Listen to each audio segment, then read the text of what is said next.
చాలా మంది స్టూడెంట్స్ కి ఏంటంటే సర్వీస్ కంపెనీస్ అంటే ఏంటి, ప్రొడక్ట్ కంపెనీస్ అంటే ఏంటి, రెండింటి మధ్య డిఫరెన్స్ ఏంటి చాలా మందికి తెలియదు.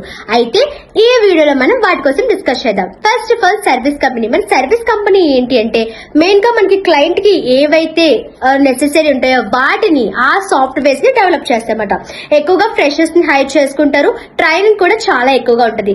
లైక్ ఎగ్జాంపుల్స్ ఏ కంపెనీస్ అంటే మనకి టాటా కన్సల్టెన్సీ అని, ఇన్ఫోసిస్ అని, విప్రో అని, ఇవన్నీ కూడా మనకి సర్వీస్ కంపెనీస్ మాట. తర్వాత వచ్చేసరికి ప్రొడక్ట్ కంపెనీస్. ప్రొడక్ట్ కంపెనీస్ వచ్చేసరికి వీళ్ళకే ఓన్ గా ప్రొడక్ట్స్ అనేవి ఉంటాయి. అంతేకాకుండా ఇందులో ఇంటర్వ్యూ కూడా చాలా టఫ్ గా ఉంటది.